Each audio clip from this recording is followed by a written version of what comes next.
पहला प्रश्न आपके सामने बोर्ड पर अवेलेबल है, जितने लोग देख पा रहे हैं, समझ पा रहे हैं, इस प्रश्न को हल करें और हल करके मुझे इसकी आंसर अपने हिसाब से कमेंट के माध्यम से बताएं, क्योंकि गणित का सेशन जब जब रहेगा आपकी सक्रियता कमेंट बॉक्स में दिखनी चाहिए, आपकी एक्टिविटी कमेंट बॉक्स में दिखनी चाहिए, लगातार आपको उत्तर देते रहना चाहिए। हम लोग एक इंपॉर्टेंट सेशन कर रहे हैं, इसमें आपका अटेंडेंस आपके कमेंट के माध्यम से दिखेगा जब आप प्रश्नों को हल करेंगे और हमें आंसर के रूप में देते जाएंगे। आपको दिया गया k का वह मान ज्ञात करें जिसके लिए एक संख्या दी गई है 72k 460k, 6 से विभाज्य है। किससे विभाज्यता की बात की जा रही? 6 से। याद रखिए, कोई संख्या अगर 6 से विभाज्य होती है तो वह 2 से भी विभाज्य होती है और 3 से, अर्थात 2 और 3 दोनों से कटती है। कोई संख्या जब 2 और 3 दोनों से कटेगी अर्थात विभाज्य होगी तो 100% वह 6 से विभाज्य होगी। किसी भी हालत में अगर किसी संख्या को 6 से कटना है तो 2 से कटना होगा और 3 से कटना होगा। कोई संख्या अगर 2 से कटेगी तो उसके अंत में 0 होता है, 2 होता है, 4 होता है, 6 होता है या 8 होता है, यही रहेगा अंत में, तभी वह संख्या 2 से कटेगी। रही बात 3 की, कोई संख्या 3 से तभी कटेगी जब उसके सभी अंकों का योग 3 से कटेगा। अब आप जैसे इस प्रश्न को देख रहे हैं तो यहाँ पर k का जो यूज है वो 2 जगहों पर है, यहाँ पर है और यहाँ पर, अर्थात इंड प्लेस पर भी है। तो कंफर्म है कि जो k का मान होगा, क्योंकि 2 से भी कटना कंपलसरी है, इसलिए हर हालत में यह संख्या कोई इवन नंबर अर्थात एक सम संख्या होगी। अगर यह सम संख्या होगी तो ऑप्शन के सहारे चले जाइए। ऑप्शन में आप देखोगे कि 7 एक विषम संख्या है, 9 एक विषम संख्या है, तो मतलब ना तो पहला ऑप्शन होगा ना तो अंतिम ऑप्शन होगा। अब ले देकर मेरे पास 2 ऑप्शन है, या तो 8 होगा या तो 4 होगा। इन्हीं में से हम उपयोग करेंगे कि 8 कौन है, 8 आएगा कि 4 आएगा। हमने 2 की भाज्यता के लिए तो कंफर्म कर लिया कि ऑप्शन के अकॉर्डिंग या तो 4 होगा या तो 8 होगा। निश्चित करिए कि कौन होगा। चलिए हम लोग कंफर्म करते हैं। हम 3 की भाज्यता के आधार पर इसमें एलिमिनेशन कर पाएंगे, तो हम अंकों को जोड़ें। 7 2 9 खत्म कर दीजिए। जब 3 से कट रहा है दोनों खत्म करिए। 6 देखिए खत्म हो जाएगा, 6 को भी खत्म करिए। अब बच रहा है 4, बच रहा है k प्लस के, मतलब हमारे पास 4 प्लस के, बाकी देखो 7 2 9 खत्म हो चुका है। 6 भी 3 से कट जाता है, इसको भी खत्म कर दीजिए। के 2 बार है। अब देखो हम लोग किसको रखेंगे। मान लो आप 8 को रखते हो, 8 क्योंकि पहले था, हम 4 को यहाँ पहले लिख दिए हैं। हम 8 को मान लो रखते हैं तो 8 8 16 4 20, 8 8 16 4 20, जो कि 3 से नहीं कटेगा, बट अगर हम 4 रख देते हैं तो यहाँ पर 4 था प्लस 4 प्लस 4, 4 4 8 4 12, 3 से कट जाएगा। मतलब 8 भी नहीं होगा, क्योंकि 8 के होते ही यह संख्या 2 से तो कट जाएगी लेकिन 3 से नहीं कटेगी। तो किसी भी हालत में इस k की जगह यहाँ भी 4 होगा, ऑप्शन के अकॉर्डिंग यहाँ भी 4 होगा। अब यह संख्या देखिए 2 से भी कटेगी और यह संख्या 3 से भी कटेगी, अर्थात पूरी तरह से संख्या 6 से कट जाएगी। तो इस प्रश्न का उत्तर सी ऑप्शन होगा। सी ऑप्शन के लिए आप लोग सहमत हो गए होंगे, मुझे पूरा भरोसा है। क्यों, क्लियर हुआ कि नहीं सी के लिए? तो बाकी इस प्रश्न का उत्तर सी है, अर्थात 4 है। मतलब हमने 2 ऑप्शन पहले से एलिमिनेट किए 2 की भाज्यता के आधार पर। मैंने 7 को हटाया, 9 को हटाया।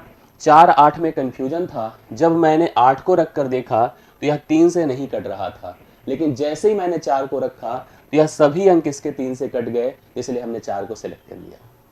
ये क्लियर हो गया। आइए अगले प्रश्न पर चलते हैं। अगला क्वेश्चन आपके सामने बोर्ड पर अवेलेबल है, थोड़ा ध्यान से देखिए और पढ़ने की कोशिश करिए। पढ़ने की कोशिश के साथ साथ उत्तर भी दीजिए। रिक्त स्थान भरें, एक आपको ब्लैंक प्लेस फिल करना है। क्या दिया है? प्रथम 101, यहां पर इसकी जगह पर आपको फिल करना है। संख्याओं का औसत 102 के बराबर है। मतलब प्रथम, ध्यान से देखिएगा, प्रथम 101 संख्याओं का औसत 102 के बराबर है। मैं आपको बता दूं इसमें देखिए टर्म क्या है। प्राकृतिक संख्या, पूर्ण वर्ग संख्या, सम संख्या और विषम संख्या। देखो प्राकृतिक संख्याओं की बात करोगे तो प्राकृतिक मतलब अगर इसकी आप बात करेंगे 1 होगा, 2 होगा, 3 होगा, 100 ऐसे होगा। इसका तो नहीं हो सकता, 101 संख्याओं का औसत 102 नहीं आएगा। पूर्ण वर्ग संख्या जो होती है 1 होती है, 4 होती है, 9, मतलब जो किसी की वर्ग होती है, इसका भी नहीं होगा। जो डाउट होगा सम और विषम में होगा।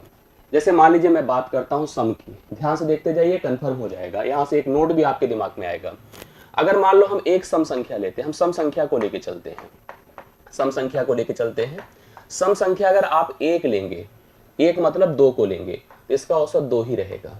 ठीक है, इसका औसत 2 रहेगा, 2/1। सम संख्या अगर 2 लेंगे तो 2 और 4 हुआ, 2 4 6/2 करेंगे 3 होगा। मतलब एक सम संख्या का औसत 2 होगा, 2 सम संख्या का औसत 3 होगा, 3 सम संख्या का औसत 4 होगा, अर्थात n सम संख्या का औसत n+1 होगा। यही इसने कहा कि 101 सम संख्या का औसत अगर 102 है, इसको आप n मानो तो इसको n+1 मानो। अर्थात हम कह सकते हैं नोट में प्रथम n सम संख्याओं का औसत n+1 होता है। तो इस प्रश्न का उत्तर आपका क्या हो जाएगा? सी हो जाएगा, सम संख्या। मतलब यहां पर आप जो क्वेश्चन मार्क है वहां पर पुट कर दीजिए इवन। याद रखिएगा जब भी बात आएगी प्रथम n सम संख्याओं के औसत की, तो आप कहिएगा कि सर प्रथम n मतलब प्रथम जो भी आपको सम संख्या दिया जाएगा उसका औसत हमेशा उसमें एक जोड़ दीजिए तो आपको प्राप्त हो जाता है। तो this is the right solution, सम संख्या। कंफर्म कर लेना, आप क्लियर बता देना कि हाँ सर क्लियर हो गया, समझ में बातें आ गई। तो जब भी आपसे पूछा जाएगा प्रथम सम संख्याओं का औसत n का क्या होगा, आप तुरंत उसमें एक ऐड कर दीजिए। सभी लोग यहाँ पर इस प्रश्न का सही उत्तर आप लोग बता सकते हैं। चलो, तो नोट करने का आप लिख सकते हैं यहाँ पर, अगर लिखना चाहते हैं तो लिख लीजिएगा। यहाँ पर 2 पॉइंट लिखवा देता हूं मैं। प्रथम n सम संख्याओं का औसत, सम संख्याओं का औसत क्या होता है पता है? n+1 होता है। एक चीज और ध्यान दीजिएगा, प्रथम n विषम संख्याओं का औसत, विषम संख्याओं का औसत यहां पर याद रखिएगा हमेशा n ही होता है, मतलब एज इट इज वही हो जाता है। सम संख्याओं का औसत प्रथम n+1 होता है और प्रथम n विषम संख्याओं का औसत n+1 हो जाता है। इसको याद रखिएगा, सॉरी विषम का n हो जाता है और सम का n+1 हो जाता है। याद रखिएगा दोनों पॉइंट, ये आपके लिए उपयोगी होगा, हमेशा काम आएगा। अगले प्रश्न पर मैं आता हूं। इस प्रश्न का उत्तर जो बता देंगे तो समझिए मेरी तरफ से उनके लिए कुछ रहेगा। 9 डिवाइडेड बाई 9, ठीक है, का लिखा है 9 + 9 बटा 9 भागे 9 गुणे 9। ये आपके सामने एक प्रश्न है जो सरलीकरण के रूप में है। मैंने कहा कुछ अगर आप लोग बता देते तो मेरी तरफ से कुछ रहेगा। अब क्या रहेगा आप लोग बताइए, वो तो बाद में मैं डिसाइड करूंगा क्या रहेगा, लेकिन आप लोग कितने लोग इसका उत्तर हमें बता सकते हैं। इसके लिए एक बात आपको याद होनी चाहिए, बॉड मास का रूल। बॉड मास में कहा जाता है कि पहले आप कोष्ठक अर्थात ब्रैकेट तोड़िए। क्या तोड़िए? ब्रैकेट। ब्रैकेट्स में भी भैया पहले छोटा होता है, फिर मझला होता है, फिर बड़ा होता है, इसके बीच में एक बार ब्रैकेट भी होता है। चलिए, और इसके बाद एक अगला सिंबल होता है ओ मतलब कहा जाता है ऑप। आप का मतलब होता है का अर्थ होता है गुणा, मतलब का सेंस होता है गुणा। डी मतलब होता है डिवीजन, डी का मतलब क्या होता है? डिवीजन। डिवीजन का सेंस होता है भाग। फिर यम का मतलब होता है मल्टीप्लिकेशन, अर्थात मल्टीप्लिकेशन का भी अर्थ होता है गुणा। और फाइनली ए है, फिर एस है, मतलब एडिशन एंड सब्ट्रैक्शन। अब इसमें हमको ध्यान ये देना है कि हमें डिवीजन के पहले ओ अप्लाई करना है, अर्थात ऑफ अप्लाई करना पड़ता है, जो कि का के रूप में दिया गया है। तो आप जब इसको हल करेंगे तो सबसे पहले इनको मल्टीप्लाई करेंगे, तो 9 9 कितना हो जाएगा? 81, मतलब 9 भागे 81 + 9 होगा। 9 भागे 81। यहीं पे कुछ लोग गलती कर सकते हैं, इसको भाग करके यहां पर आगे बढ़ेंगे तो गलत हो जाएगा निश्चित तौर पर। नीचे बढ़िए, यहां पर आप अब भाग करिए, 9 से 9 को भाग करिए, 1 आएगा, 1 गुणे आप 9 करिए, 1 गुणे 9 करिए। अब ऊपर का मान देखो, जो 9 भागे 81 है ना, 9/81 होगा, 9/81 होगा प्लस 9 होगा। मतलब आप पहले भाग करो फिर आप इसको जोड़ो, डिवाइड बाई आपके पास 9 है। अब देखिए 9 1 के 9, 9 9 81, अर्थात अगर सोचा जाए तो यह 1/9 प्लस 9 डिवाइड बाई 9 है। अब अगर 1/9 को 9 में जोड़ेंगे, 9 9 81, एक कितना हो जाएगा बताइए? 9 9 81, एक 82 हो जाएगा, बटा यहाँ पर 9 रहेगा, गुणे आपका 9 रहेगा, अर्थात भैया 82/81 होगा, जो आपके इस प्रश्न का राइट सोल्यूशन होगा। अगर आप सोचो तो इस प्रश्न का सही उत्तर क्या हो जाएगा बताइए? 82/81। जैसे अगर हम लोग इसको जोड़ते हैं 9 9 81, एक 82, 82/81 होना चाहिए, करेक्ट हल इस प्रश्न का होना चाहिए। क्या आप में से किसी को इसका उत्तर मिल गया? बताइए। आप ध्यान से मेरी बात को सुनिए, मैं इसीलिए यहां पर इसको बताना चाहता था, आपको कंफर्म करना चाहिए। मैंने कहा सबसे पहले इसको इससे मल्टीप्लाई करिए, 81 हो गया, 9/81 मतलब 1/9 हो गया, 1/9 को 9 में जोड़ा, 1/9 को 9 में जोड़ा तो कितना हो गया बताइए? 9 9 81, एक 82, 82/9 हुआ, और 9 नीचे रखा हुआ है, 82/81 है। यहां पर कहीं है 82/81? नहीं है। इस प्रश्न का उत्तर यहाँ पे नन है। करेक्ट आंसर यहाँ पर 82/81। मैंने इस प्रश्न को जो रखा था इसी पैटर्न पर, मैंने कहा नहीं था शुरू में ही कि आपको क्लियर करना चाहिए, आपको बताना चाहिए यहाँ पर सही उत्तर। कुछ लोग हो सकता है एक बता दे, कुछ लोग डिफरेंट चीज बता दें, कुछ लोग इसके हिसाब से बता दें, बट राइट सोल्यूशन इस प्रश्न का 82/81 है। और अगर सही आप लोगों ने बताया है तो निश्चित तौर पर कुछ ना कुछ मिलेगा। क्या मिलेगा बताइए? आशीर्वाद ही मिलेगा, कुछ अच्छी शुभकामनाएं मिलेगी, और भी अगर आप मिलोगे तो कुछ ना कुछ जरूर मिलेगा। यस, चलिए कुछ लोगों ने बताया, ऐसी बात नहीं, बहुत सारे लोगों ने हमें 82/81 स्टार्टिंग से बताया था, अच्छा लगा उनका रिस्पॉन्स, बहुत बढ़िया। आगे बढ़ा जाए, चले अगला प्रश्न आप बताएं। एक सिंपल सा समीकरण है, इस पे तो तेजी के साथ कमेंट कर देना चाहिए आप लोगों को। क्या दिया बताएं? 12x बराबर 19 का वर्ग माइनस 11 का वर्ग। कुछ चीजें मैं आपको बता दूं, आप परीक्षा देने ही जा रहे हैं मैथमेटिक्स का, कम से कम हाईकोर्ट का कम से कम 50 तक का वर्ग याद कर लीजिएगा, याद के अलावा कोई चारा नहीं, ठीक है। कम से कम 30 तक का वर्ग सॉरी घन याद कर लीजिएगा। मैं आपको यही कहूंगा कि याद जरूर कर लीजिए, मतलब कोई ट्रिक नहीं है, याद कर लीजिएगा, सीधा सीधा याद कर लीजिएगा, यही है मेरी तरफ से एक सजेशन है। अब अगर आपको 19 का वर्ग याद है तो 19 का वर्ग होता है, यहाँ पर दो तरीके हैं इसको अप्लाई करने के। चाहे तो आपको वर्ग सीधा सीधा पता है 361 हो जाएगा, माइनस 121 हो जाएगा। भाई 19 का वर्ग मुझे पता है 161 होता है, 361 होता है, 11 का 121 होता है, घटा दे 240 होगा, घटा दे 240 होगा। और अगर हम 12 से इसको भाग कर देंगे तो यह 20 भी हो जाएगा। 12 x बराबर क्या हो जाएगा बताएं? 20 हो जाएगा। उत्तर तो हमारा आ गया। बट एक चीज और, अगर मान लो थोड़ा सा टफ होता, थोड़ा सा क्रिटिकल होता, तो यहाँ पर एक फार्मूला भी काम कर जाता, a वर्ग माइनस बी वर्ग का, जो होता है a माइनस बी और a प्लस बी, यह भी हो जाता है। अर्थात अगर आप चाहते तो इसका हल ऐसे भी कर सकते थे, कैसे? लिख देते 12x बराबर 19 में एक बार 11 जोड़ दें, तो 19 में 11 जोड़ेंगे 30 हो जाएगा, और 19 से 11 घटा दे तो आपका 8 हो जाएगा। तो देखो 4 3 12, 4 दूना 8, 3 दहम में 30, 10 दूना 20, तब भी x का मान आपका 20 आ जाएगा। तो राइट सोल्यूशन इस प्रश्न का 20 है, और आप लोगों ने बता दिया करेक्ट आंसर है, जो कि पहले ऑप्शन में आपको दिया गया है। तो ये हो गया आपका कौन सा नंबर? ये हो गया आपका 4 नंबर। अब हम पहुंचे हैं 5 नंबर पर। आइए इस प्रश्न का उत्तर आप बताएं, कितने लोग इस प्रश्न का उत्तर बता सकते हैं? लिखा गया है रूट के अंदर √3 प्लस सॉरी रूट के अंदर तो नहीं, ब्रैकेट के अंदर, हालांकि है चीजें रूट में, √3 प्लस √2, √3 माइनस √2, √3 प्लस √2, √3 माइनस √2। हमसे पूछा इसका वर्गमूल बता दो। इसका वर्गमूल तो इस ब्रैकेट से बढ़िया इसको ऐसे लिख दीजिए, इस ब्रैकेट से बढ़िया भैया ऐसे लिख दीजिए, ज्यादा अच्छा लगेगा। मतलब जो उसकी सही पोशाक है उसको पहना दीजिए कि देखिए ऐसे रहो, आपको जो पूछा गया कुछ इस तरह से। मैं इस प्रश्न को हल कराऊं इसके लिए आपको एक चीज जानना चाहिए, रेशनलाइजेशन। रेशनलाइजेशन का मतलब है कि आपको परिमेयीकरण आना चाहिए। परिमेयीकरण करना सीख लीजिए। कभी भी कोई समीकरण इस तरह का दिया जाए तो आप नीचे का रूट हटाने के लिए, अगर टर्म बाइनॉमियल है मतलब बीच में प्लस माइनस है, तो उसका कॉन्जुगेट करिए, कॉन्जुगेट को ऊपर नीचे गुणा कर दीजिए। अब देखिए अगर हम अब इसको ऐसे लिखें, यहाँ पे √3 माइनस √2 है तो प्लस ले जाइए, और ऑलरेडी देखिए √3 प्लस √2 है, तो ऑलरेडी √3 प्लस √2 से ऊपर गुणा करिए, और √3 माइनस √2 देखो नीचे है, तो आप √3 प्लस 2 से नीचे भी गुणा करिए, नीचे भी करिए। मैंने क्या किया बताइए? मैंने √3 प्लस 2 से ऊपर नीचे गुणा कर दिया। अब ऊपर नीचे जैसे ही गुणा किया, देखो ऊपर वाला टर्म क्या होगा, ऊपर वाला हो जाएगा रूट के अंदर कि √3 प्लस √2 का होल वर्ग। नीचे क्या होगा बताएं? a minus B, a plus B, अभी इसी का फार्मूला पढ़ा था, a वर्ग माइनस बी वर्ग होगा। अगर a वर्ग माइनस बी वर्ग होगा तो 3 का वर्ग 3 होगा, 2 का वर्ग 2 होगा, 3 में से 2 घटकर नीचे 1 होगा, तो 1 का काम खत्म हो गया, मतलब नीचे का काम खत्म हो गया। अब यह जो संख्या है यह किसी का वर्ग है, अर्थात यह पूर्ण वर्ग है।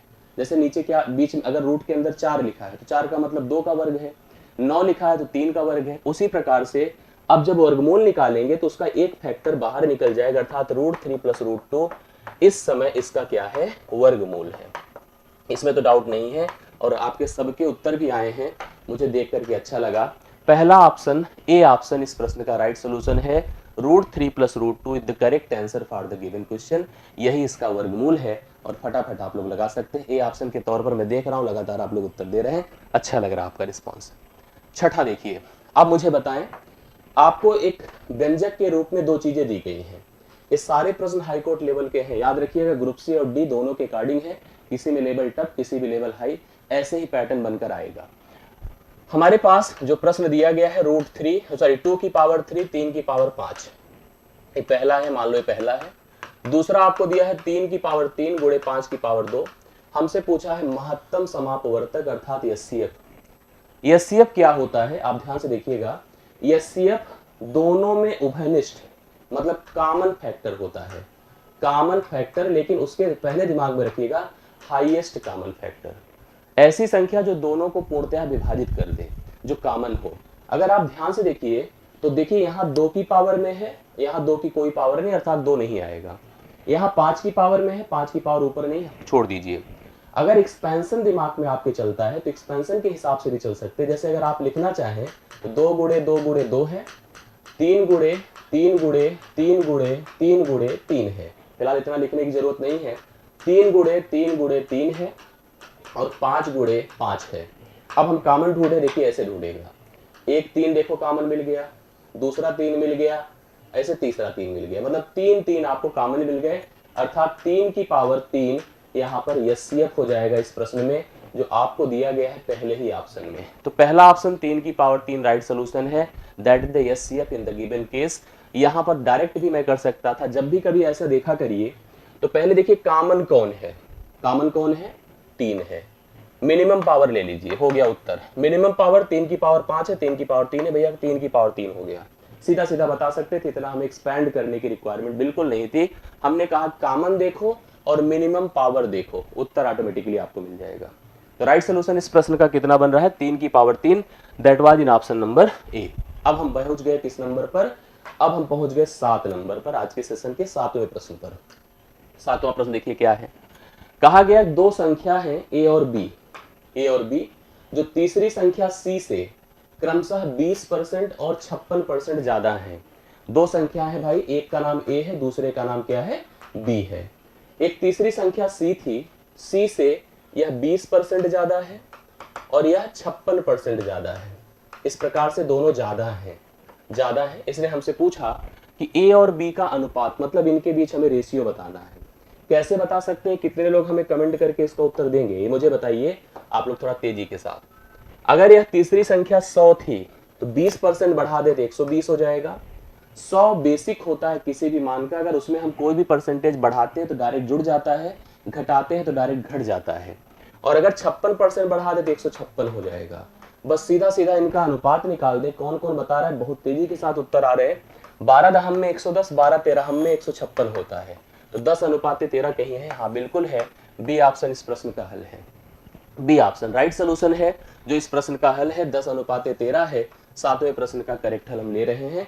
क्या नंबर है बताएं, 10:13 एकदम सही उत्तर है। आप लोग कंफर्म करते चलिए और अगले प्रश्न पर अर्थात 8वें नंबर पर बढ़ चलिए।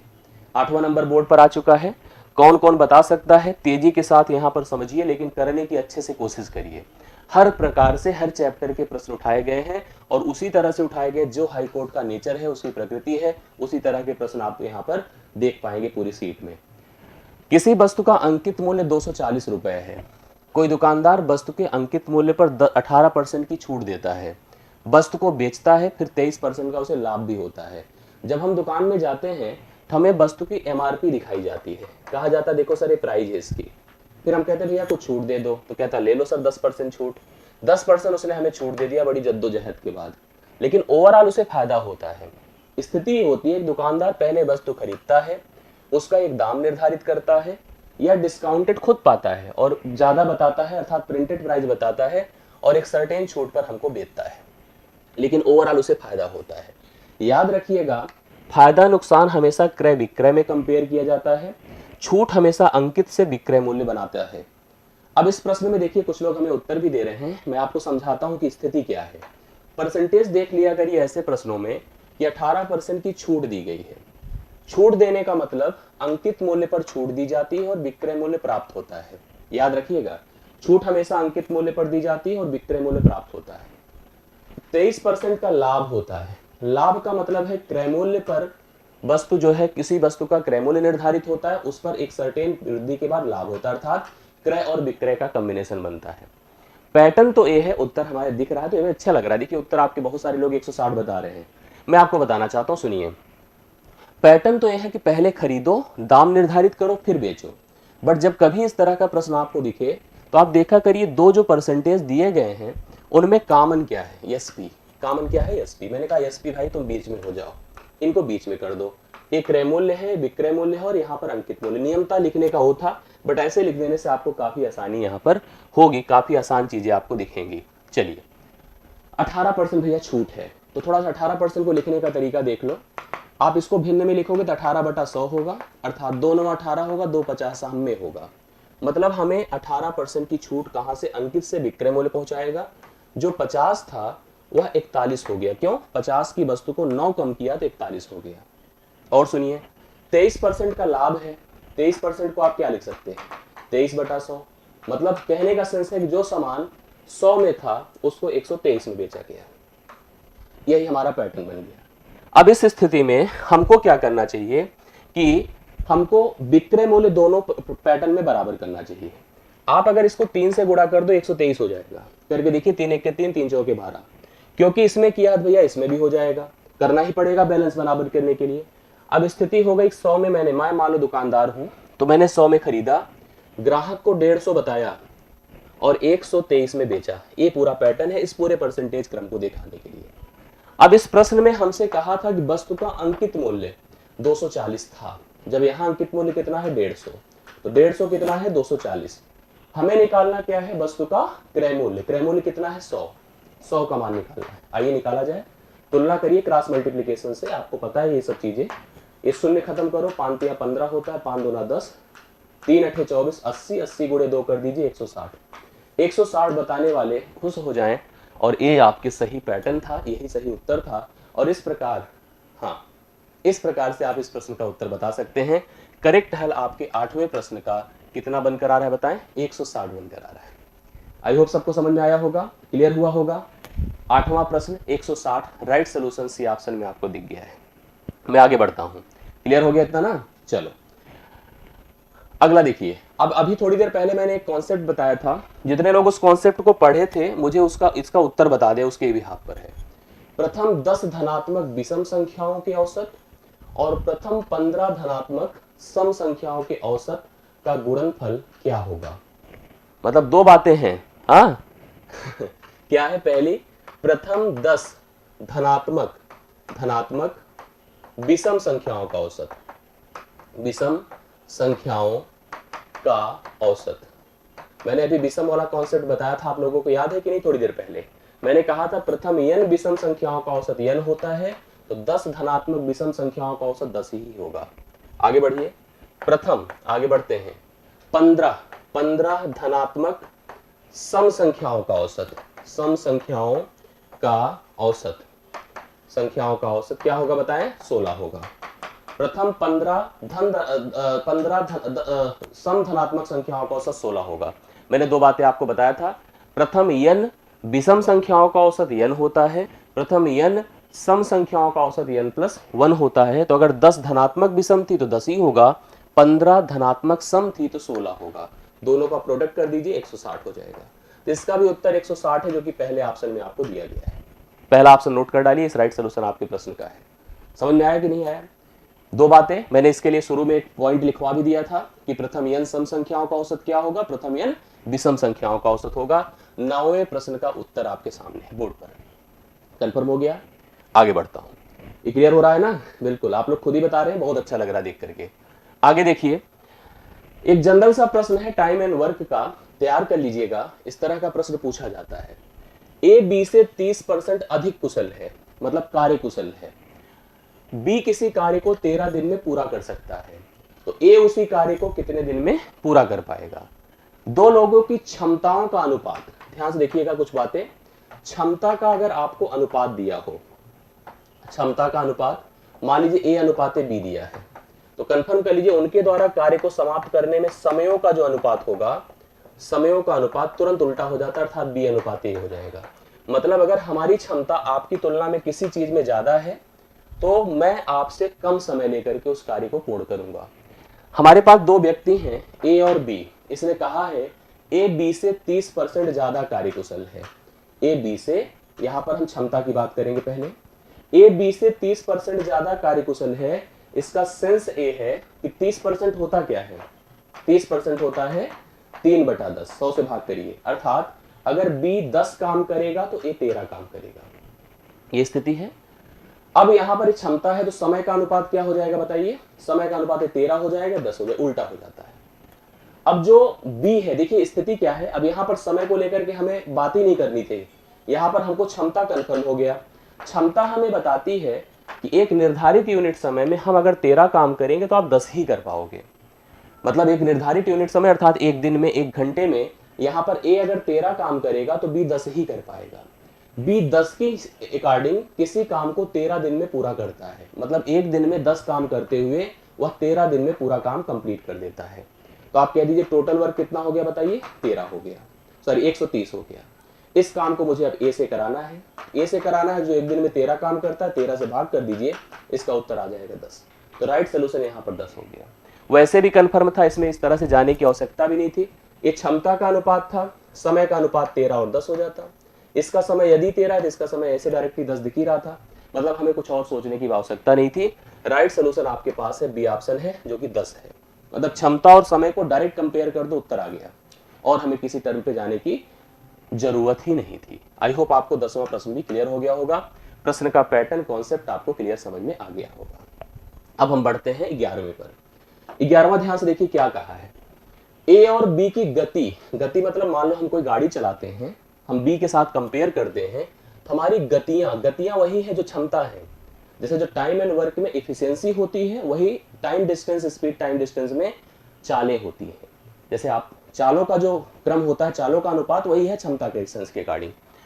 चालों का अनुपात 3:5, जैसे उसमें क्षमता समय के व्युत्क्रमानुपाती होती है, ऐसे इसमें चाल समय के व्युत्क्रमानुपाती होती है। चाल बढ़ाओगे समय घटेगा, चाल घटाओगे समय बढ़ेगा। यदि ए किसी निश्चित दूरी को तय करने में बी से 24 मिनट ज्यादा ले लेता है, ठीक है, तो बी उसी दूरी को तय करने में कितना समय मिनटों में लेगा? आप लोग जो बता सकते हैं प्लीज बताएं। मैंने कहा देखो चाल का अनुपात है, कितना है, 3:5। बढ़िया, उसी पैटर्न का एक प्रश्न और मिल गया। समय का अनुपात क्या हो जाएगा, उल्टा 5:3। मैंने कहा जो चाल का अनुपात होगा समय तुरंत उसका रेसिप्रोकल अर्थात व्युत्क्रम हो जाएगा। अब देखो स्थिति ये है कि यहाँ पर ए है, ए बी है, कहा जा रहा है कि ऐसे समझिएगा, इस पूरे कहानी को थ्योरम के मतलब थ्योरी के हिसाब से पढ़िएगा। ए की चाल यदि 3 है तो बी की 5 है, ए को यदि समय 5 लगेगा तो बी को 3 लगेगा। देखो यहाँ चाल कम थी, समय ज्यादा लगा, यहाँ चाल ज्यादा थी, समय कम लगा। इन अनुपातिक रूप से समयों का अंतर कितना है, 2 का है। एक्चुअली समय का अंतर कितना है बताओ, क्या लिखा है, 24। बी जो है 24 मिनट ज्यादा ले लेता है, कम ले लेता है, सॉरी कम लिया है ना, तो 2 बराबर क्या हो गया, 24। तो पूछा था बी उसी दूरी को पूरा करने में कितना समय लेगा, तो 3 बराबर क्या हो जाएगा, देखो ए का समय है, बी का समय है, तो 2 बराबर 24, 2 बराबर में 24 होता है, 12 या 36। अगर मुझसे पूछा जाता ए कितना समय लेगा तो 5 का मान निकाल देते, ठीक है। बी का पूछा था तो बी के हिसाब से हमारा समय कितना आ चुका है बताएं, 36 आया है, तो बी को लगेगा 36 मिनट। राइट सोल्यूशन आपका 36 है 11वें प्रश्न का, डन करिए, करेक्ट है। 11 नंबर आपको दे रहा उत्तर 36, और इसको सभी लोग फटाफट नोट कर डालें। कंफर्म हो गया है, किसी को डाउट नहीं है ना, हम अपने से कह लेते हैं, सोच भी लेते हैं कि आपको डाउट नहीं होगा। अगला प्रश्न हम लोग का बोर्ड पे आ चुका है, ध्यान से देखिएगा और करिएगा। एक आदमी ने साधारण ब्याज की 5% की दर पर, साधारण ब्याज की 5% की दर पर 2400 रुपए और 9% की दर पर 5400 रुपए का निवेश किया। मतलब 2 निवेश किया उसने, एक तो 2400 रुपए का किया और एक तो 5400 का किया, 2 निवेश उसने किया। एक जगह जो ब्याज दर थी वो 5% थी और समय इसमें भी 6 वर्ष था। एक जगह जो ब्याज दर थी वो कितना था बताएं, ब्याज दर थी 9% थी। एक जगह जो ब्याज दर थी 9% थी, समय इसमें भी 6 वर्ष था। पढ़िए पूरी बात, लिखा 6 वर्ष के बाद उसे अपने निवेश की कितनी राशि प्राप्त हो जाएगी। मतलब यहाँ पे 2400 निवेश हो रहा है, यहाँ 5400 निवेश हो रहा है, यहाँ भी 6 वर्ष का समय, यहाँ भी 6 वर्ष का समय, यहाँ ब्याज दर 5% है, यहाँ ब्याज दर 9% है। हमसे पूछा कि 6 साल के बाद हमें टोटल कितना पैसा मिल जाएगा। कौन कौन बता सकते हैं इसका उत्तर, बताइए थोड़ा कमेंट करके जो कर सके।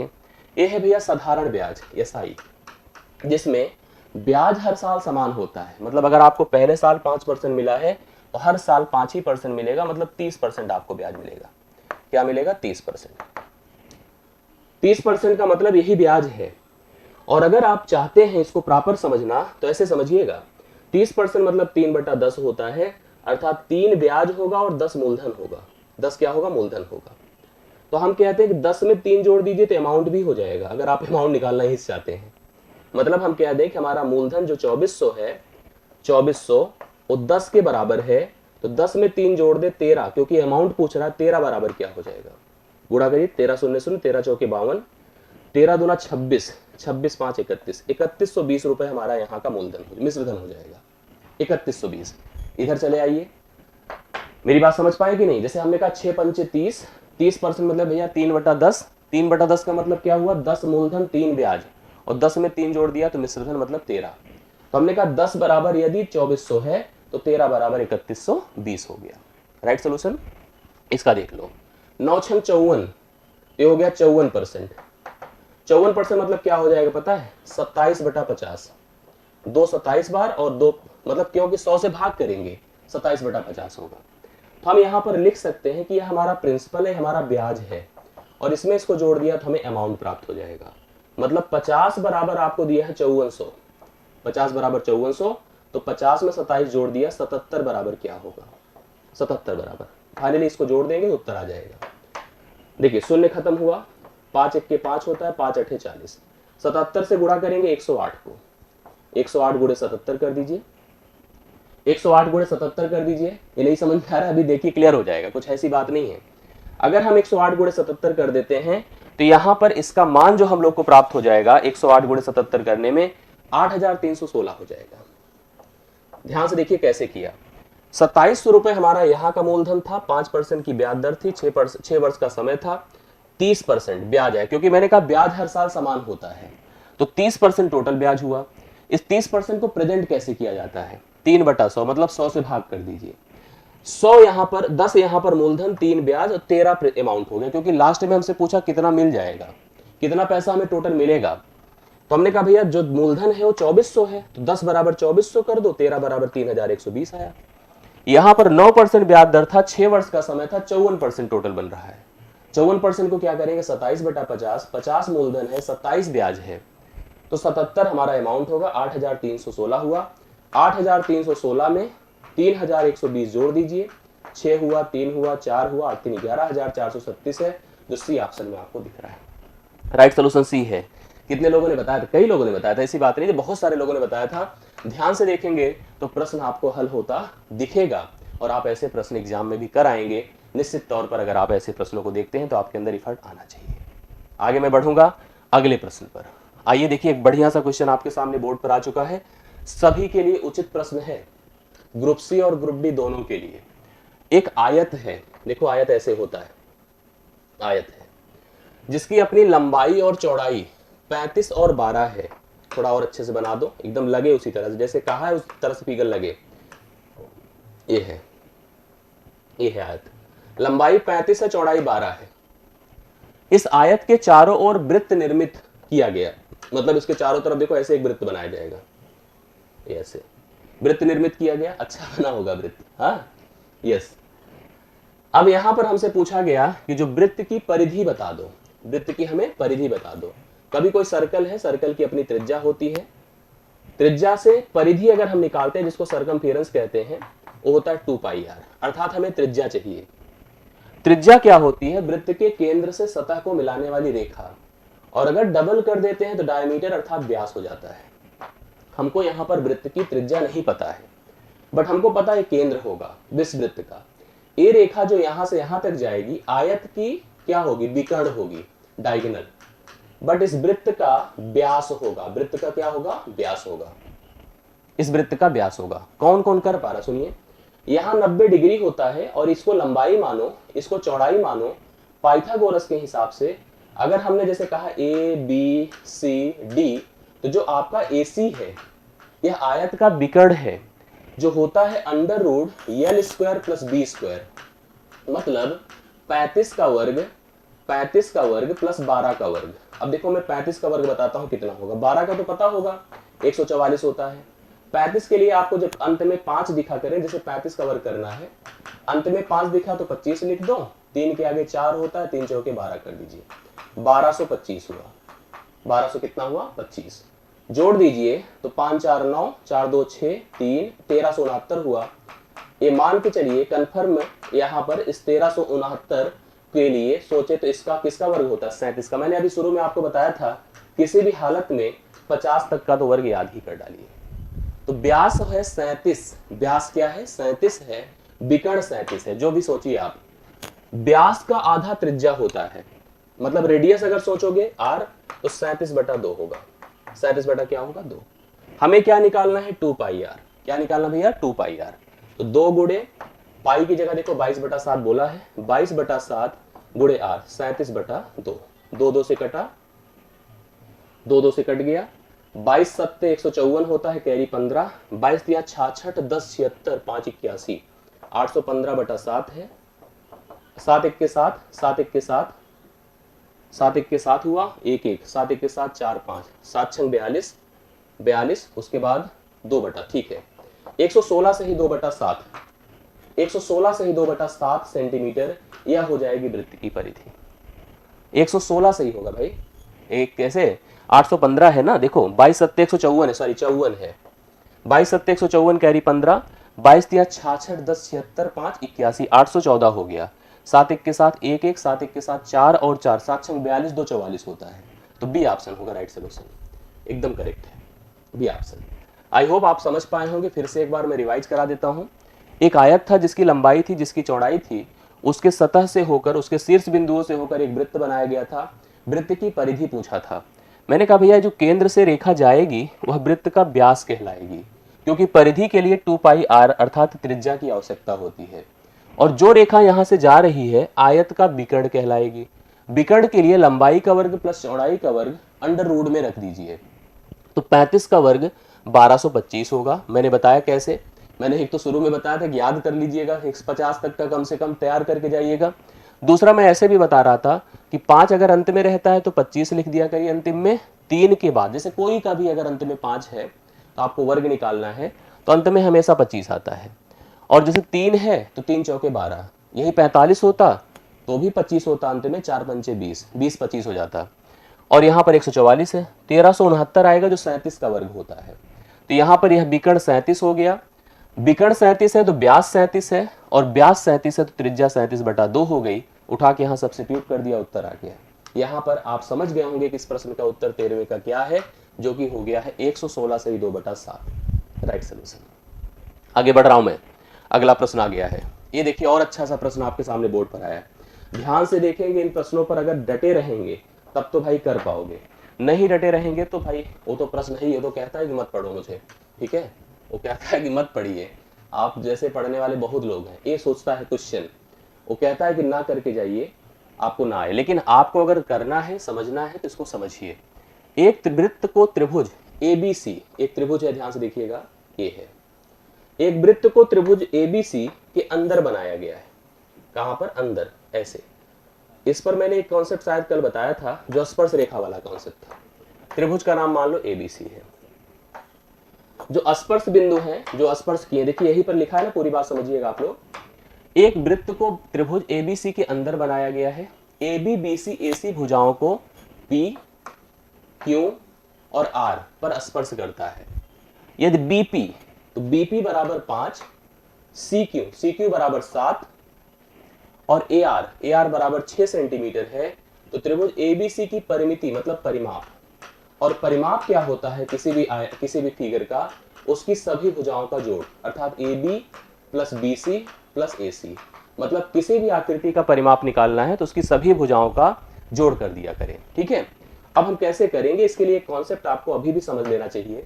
अगर कभी भाई एक वृत्त है, वृत्त पर बहता कोई बिंदु है, इस पर जाके कोई रेखा ऐसे स्पर्श करेगी, मान लो यह P है, यह A है, यह B है, हर स्थिति में PA बराबर क्या होगा, PA बराबर क्या होगा बताओ, PB हो जाएगा। मतलब वह स्पर्श रेखाएं सदैव बराबर होंगी किसी भी हालत में। बहुत लोग उत्तर भी दे दिए हैं, चलिए बहुत अच्छी बात है। आप समझिए, यह भी एक बिंदु है जिससे यह रेखा और यह रेखा स्पर्श कर रही, तो अगर यह 6 है तो भाई यह भी 6 हो गया। यह भी एक बिंदु है, इस पर स्पर्श करे, अगर ये 5 है तो यह भी 5 हो गया, 5 है तो ये भी क्या हो गया, 5 हो गया। यह बिंदु है सी, अगर यह स्पर्श कर रहा है इधर तो इधर भी बराबर 7 है तो 7 हो गया। सबको जोड़ डालिए, उत्तर आ गया भाई। अब जैसे आपको ए बी करना है तो 5 6 11 हो गया, बीसी करना है तो 7 5 12 हो गया, एसी करना 7 6 13 हो गया, 11 12 23, 23 10 33, 3 36, 36 सेंटीमीटर राइट सोल्यूशन इस प्रश्न का बन गया। तो 14वें प्रश्न का उत्तर क्या है, 36 सेंटीमीटर। और कितने लोग समझ पाए हैं, कुछ हमें भी बता दें, अच्छा लगेगा हमें भी।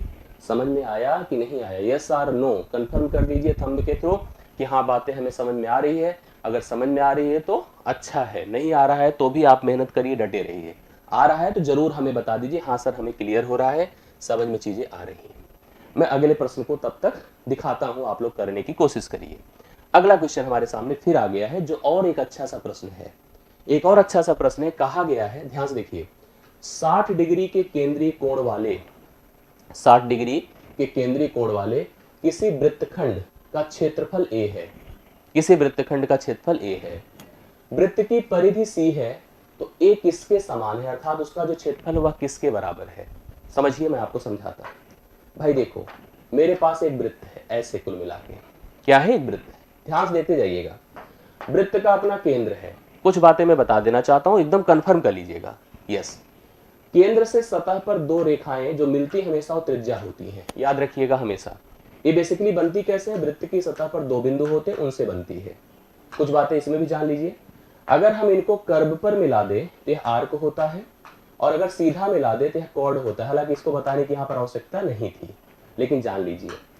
अब इनका अपना एक कोण बनता है, कोण जैसे मान लो थीटा है, 60 है, 40 है, 45 है, कुछ भी बनेगा। और यह जो भाग है वह वृत्तखंड कहलाता है, यह वृत्तखंड कहलाएगा। इस वृत्तखंड का अगर मैं क्षेत्रफल निकालना चाहूं, इसका एरिया, क्षेत्रफल, तो क्षेत्रफल हो जाता है, क्योंकि पूरा वृत्त कंप्लीट 360 डिग्री होता है। यह 360 का एक भाग थीटा है, तो आप लिखेंगे थीटा बटा 360 गुणे, क्योंकि पूरा सर्कल का एरिया क्या होता है, पाई आर स्क्वायर होता है, लिख दो पाई आर स्क्वायर। यही कॉन्सेप्ट है क्षेत्रफल निकालने के वृत्तखंड का।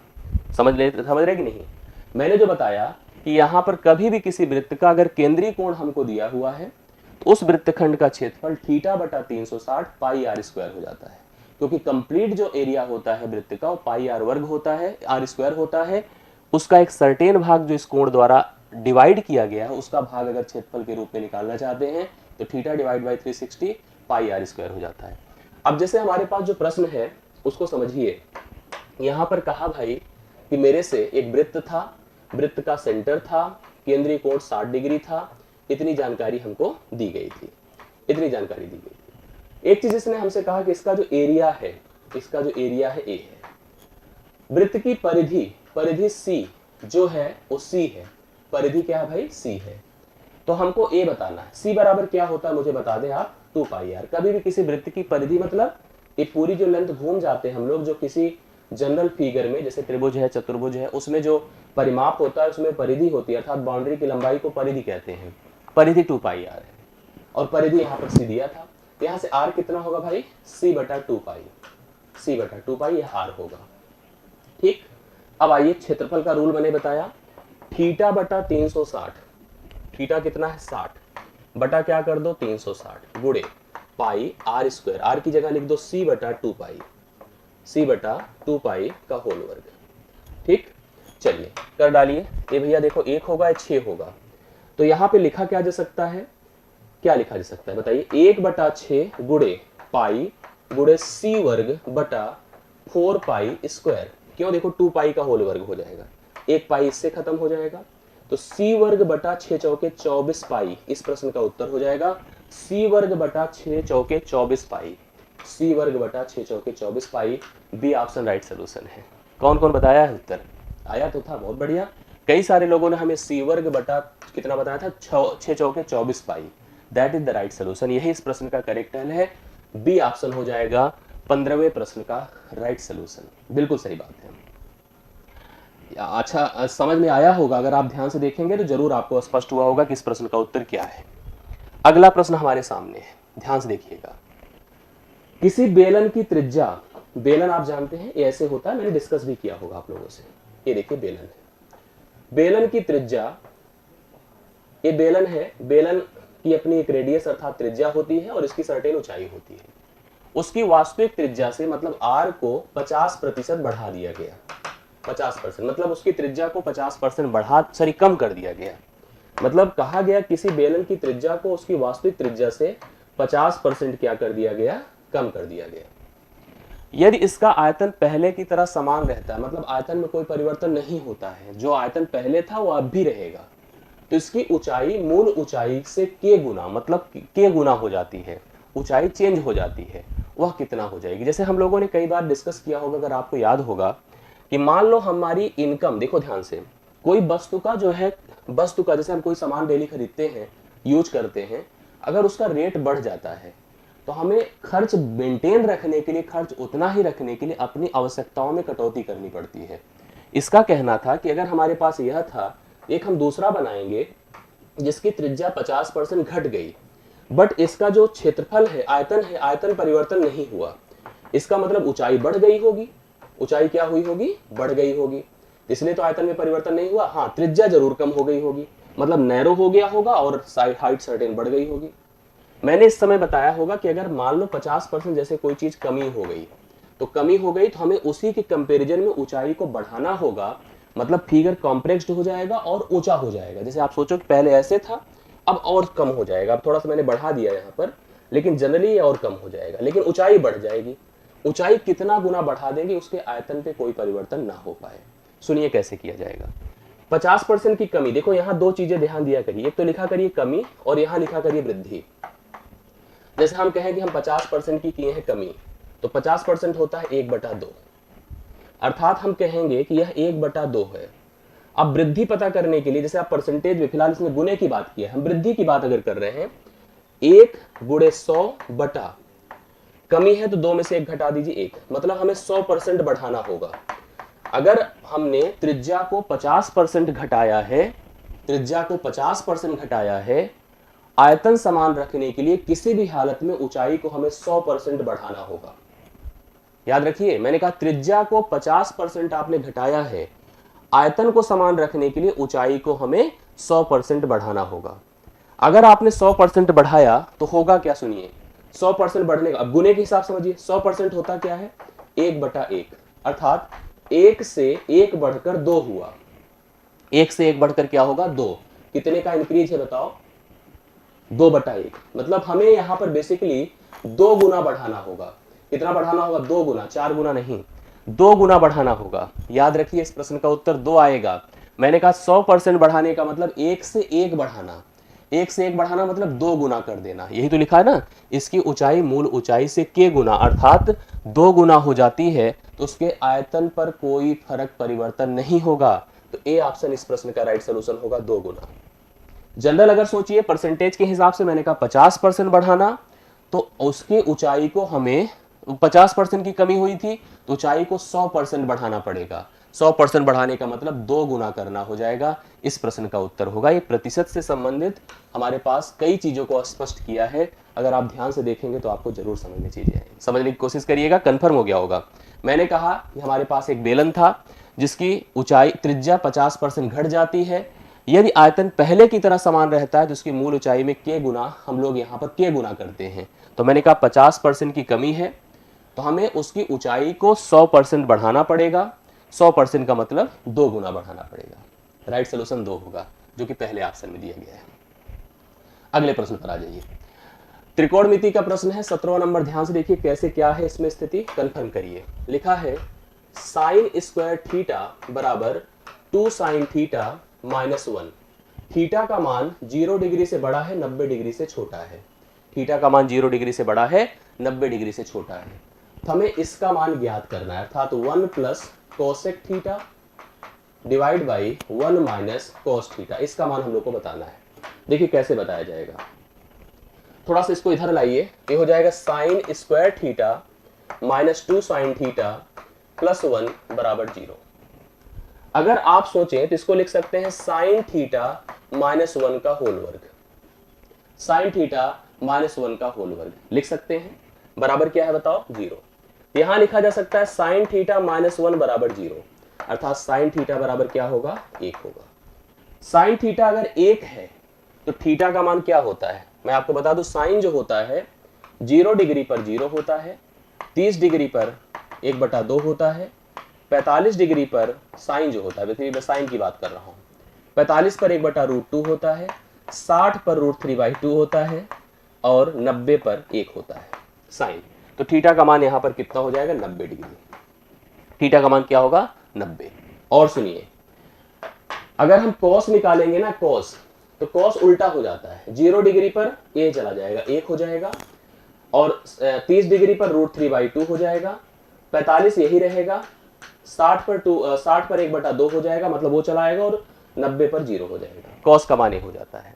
मैं आपको समझाता हूं, ध्यान से देखिएगा, कंफर्म हो जाएगा। अब जैसे यहां पर हमको क्लियर हो गया कि थीटा का मान 90 डिग्री है, तो मैं लिखूंगा 1 प्लस कॉसेक। अच्छा ध्यान दीजिएगा, जो कॉसेक थीटा होता है 1/sin थीटा होता है। कॉसेक थीटा क्या होता है 1/sin थीटा होता है। तो साइन 90 पर क्या है 1 है, तो 1 का उल्टा क्या होता है 1 ही होगा। 1 का उल्टा क्या होगा 1 होगा।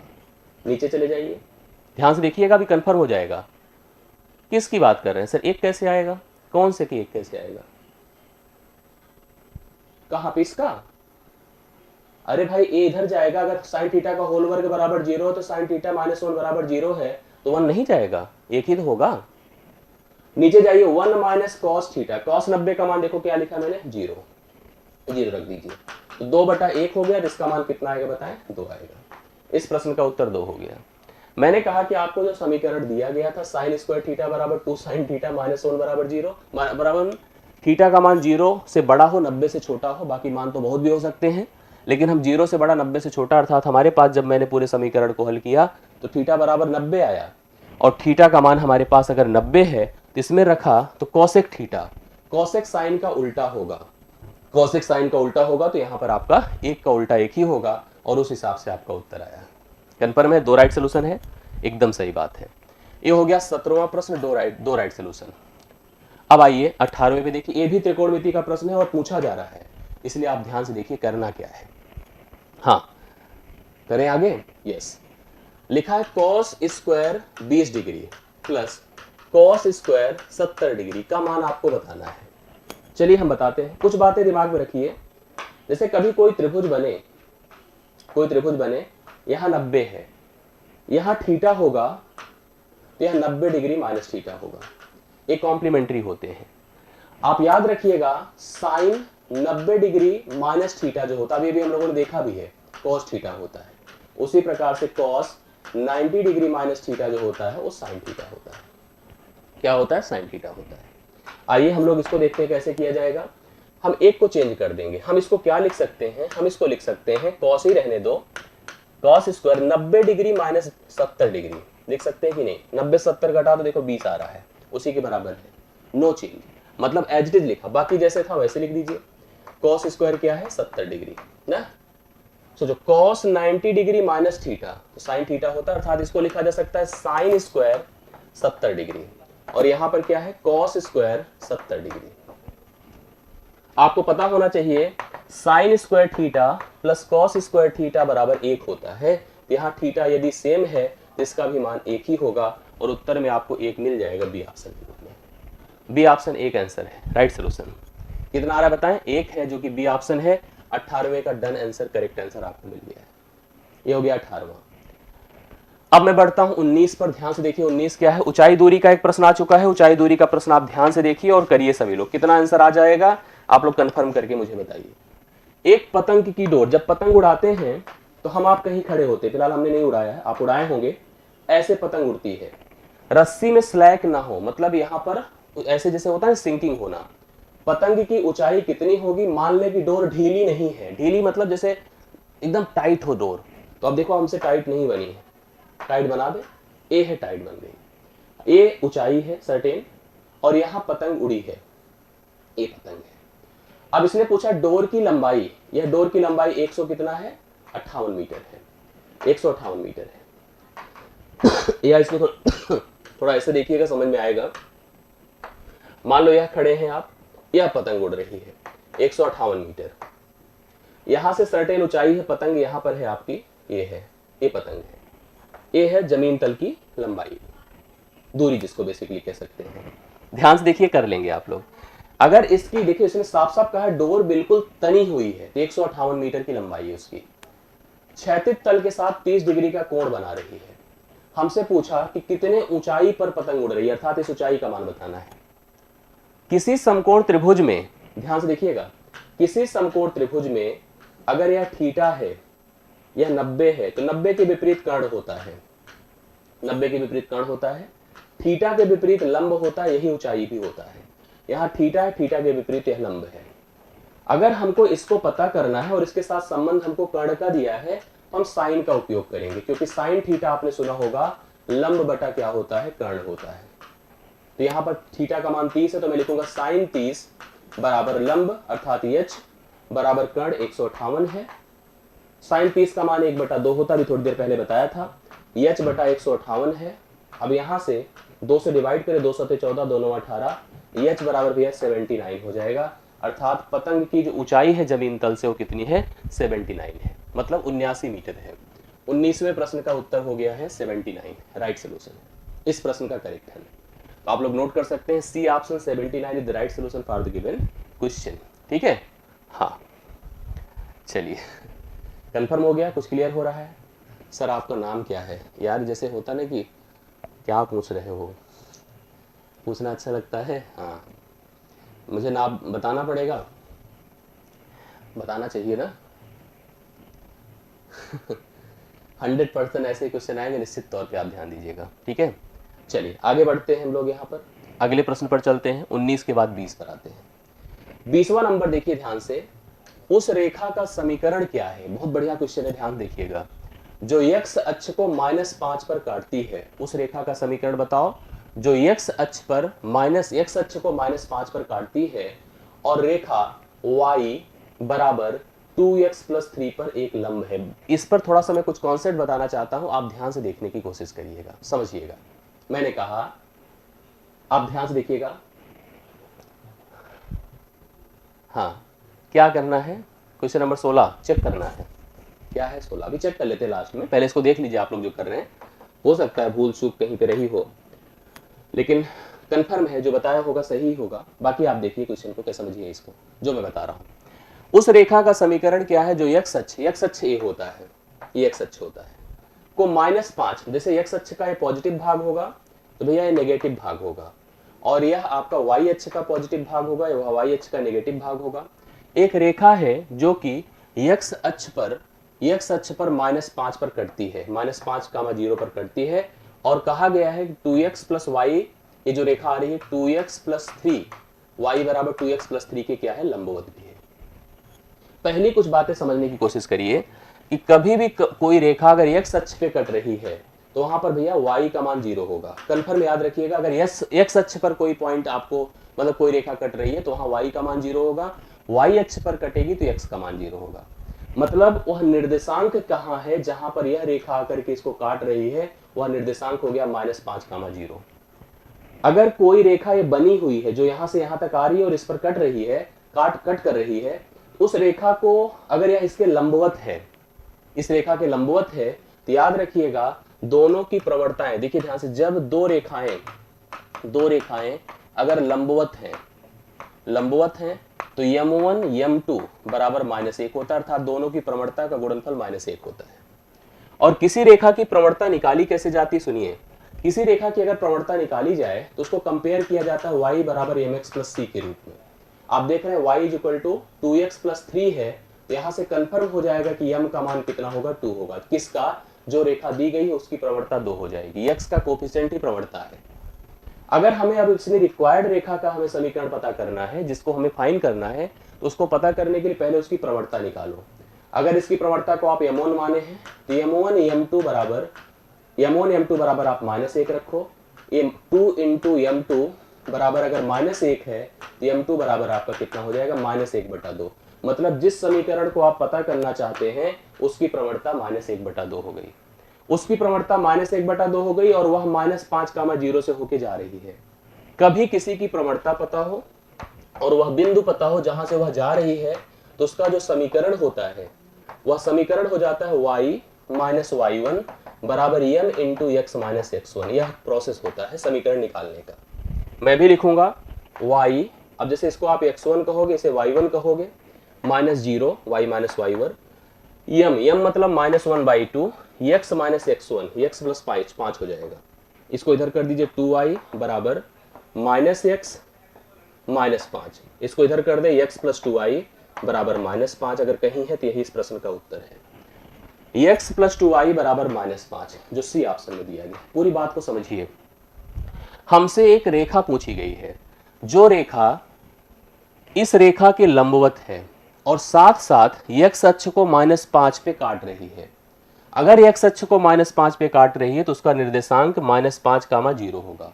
मतलब कंफर्म हो गया कि वह रेखा -5, 0 से होकर जाएगी और इस रेखा के साथ लंबवत होगी। तो जिस रेखा के साथ कोई रेखा लंबवत होती है, दोनों की प्रवणताओं का गुणा -1 हो जाता है। हाँ, -1 हो जाता है। तो मैंने कहा कि अगर पहले इसकी प्रवणता निकाल दो। अब दिमाग में आगे सर प्रवणता कैसे निकालेंगे? प्रवणता निकालने के लिए समीकरण को y बराबर 2mx प्लस c से कंपेयर करना पड़ता है। तो आप तो already y equal to 2x plus 3 देख रहे हैं, तो जो x का गुणांक होगा वही प्रवणता होगी, अर्थात इसकी प्रवणता 2 हो गई। इसका उल्टा और नेगेटिव अगर हम कर दे तो हमें उस समीकरण, उस रेखा की प्रवणता पता चल जाएगी जो इसके लंबवत होगी। तो लंबवत रेखा की प्रवणता -1/2 हो गई। अब हमें प्रवणता पता चल गई है और वह बिंदु पता चल गई जहां से वह गुजर रही है। तो समीकरण निकालना इस फार्मूले पर वर्क करेगा, y minus y1 equal to m into x minus x1, और उसके हिसाब से उत्तर कर दिया तो आपका सी ऑप्शन राइट सोल्यूशन है। करेक्ट है, बात समझ रहे हैं? हाँ हाँ, क्लियर? ओके, आगे बढ़ा जाए। चलो, अब आता है ग्राफ का प्रश्न। फटाफट ग्राफ भी कर ले। हम लोग यहाँ पर ग्राफ को लेकर के ज्यादा केयरफुल रहेंगे, क्योंकि ग्राफ से प्रश्न पूछा जाएगा तो कम से कम आप उत्तर देके आएंगे। एक पैटर्न पर आपको 4-5 प्रश्न दिया जाएगा, कभी 3, कभी 4, कभी 5। आइए फटाफट पढ़ा जाए। 5 विभिन्न संगठनों में पुरुष और महिलाओं की संख्या को दर्शाने वाले निम्न बार आरेख को ध्यानपूर्वक पढ़े और प्रश्नों का उत्तर दे। हमारे पास मेल और फीमेल को दर्शाने वाले यहाँ पर दंड आरेख दिए गए हैं। ध्यान से देखिए, इसका उत्तर यहाँ पर कंफर्म करने की कोशिश करिए। पहला प्रश्न 21 नंबर, सभी संगठनों में महिलाओं की कुल संख्या पुरुषों की कुल संख्या के साथ अंतर क्या है? हमें भाई फीमेल पता करना है और मेल पता करना है। तो फीमेल बताइए। फीमेल ग्रीन कलर से हैं, 3000, 3500, 4000, 1500, 3750। जोड़ के बताइए कितना हुआ फीमेल। जोड़े, देखिए 3 3 6 ऐसे जोड़ता हूं, 500 छोड़े रहिए। 3 3 6, 6 4 10, 10 1 11, 11 3 14, 11 3 कितना हो गया? 14। और 500 500 जोड़ देंगे तो 15 हो जाएगा। 750 तो 15,750 हो जाएगा। 15,000 कितना हो गया? 750। कंफर्म करते रहिएगा, कहीं गलत हो जाए तो आप मुझे बता दीजिएगा। मेल की बात करो, मेल को दूसरे कलर से कर देता हूं, क्लियर रहे जिससे। 3500, 4500, 4750, 2250 और 3250। 3 4 7, 7 4 11, 11 2 13, 13 3 16, 16 और आधा आधा, 2.5 500, एक 17 हो जाएगा। 17,750 हो जाएगा। 17,000 कितना हो जाएगा? अगर आप जोड़ के देखिए तो यहां पर यह 18,250 होगा। सॉरी, 18,000 कितना हो जाएगा? 250। अंतर कर लीजिए दोनों में तो 2,500 का अंतर आ जाएगा। कितने का? 2,500 का। सी ऑप्शन 2,500 का आंसर, करेक्ट आंसर इस प्रश्न का हो जाएगा। प्लीज आप लोग कंफर्म कर लीजिए, सी ऑप्शन राइट सोल्यूशन होगा। 2,500 का अंतर। पुरुषों और महिलाओं की संख्या में अंतर कितना हो गया बताइए? 2,500। 21वें प्रश्न का करेक्ट है। क्या सही है? कितने लोग बता सकते हैं इसमें? बताइए फटाफट। क्लियर? आगे बढ़े? यस। चलिए नेक्स्ट क्वेश्चन देखिएगा। यस। भाई नाम बता दीजिए, कोई आप ही लोग बता दीजिए। मैजिक बॉय मोनू जी को नाम लगातार पूछ रहे हैं, आप में से कोई ही बता दीजिए, हमें बताना सही है। आगे बढ़ता हूं। सभी संगठनों में महिलाओं की औसत संख्या संगठन डी में पुरुषों की संख्या से कितना प्रतिशत ज्यादा है? तो महिलाओं की औसत संख्या, महिलाओं का क्या निकालना है? औसत। तो महिलाओं का योग अभी हम लोगों ने किया था, जो महिलाओं का योग आपने किया था कितना आया था? महिलाओं का योग हम लोगों ने बनाया था, वो भी कितना बन गया था मुझे बता दें। महिलाओं का योग किया था तो 15,750 आया था। तो औसत के लिए हम लोग क्या करेंगे? 15,750 को 5 से भाग करेंगे, क्योंकि औसत बराबर योग बटा क्या है? संख्या है। औसत बराबर योग बटा संख्या। 5 तिया 15, 5 1 के 5, 5 5 25, 3150 हो जाएगा महिलाओं का औसत। संगठन डी में पुरुषों की संख्या से कितना प्रतिशत अधिक है? संगठन डी के पास चलते हैं, पुरुष यहाँ पर 2250 है। डी में जो मेल है, डी में जो मेल है वो 2250 है। कितना ज्यादा है इसको थोड़ा ध्यान से देखिए। आप पूरा ऐसे मत घटाया करिए, ऐसे घटाइए, ये शून्य शून्य से खत्म करिए, ठीक है। 15 15 हम में होता है, 15 दूना 30, 15 1 के 15 होगा, 3 5 15, 3 7 21। अब सोचो 5 से 7 मतलब 2 ज्यादा है, तो 2 गुणे 100 बटा भैया 5 कर दो, 5 दिशा में 100, 20 दूना 40% ज्यादा है।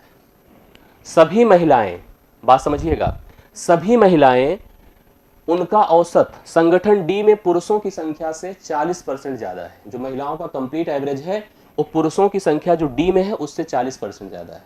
राइट सोल्यूशन आपका 40% है, 22वें का हल हो गया है। ठीक, मैच करा लीजिएगा।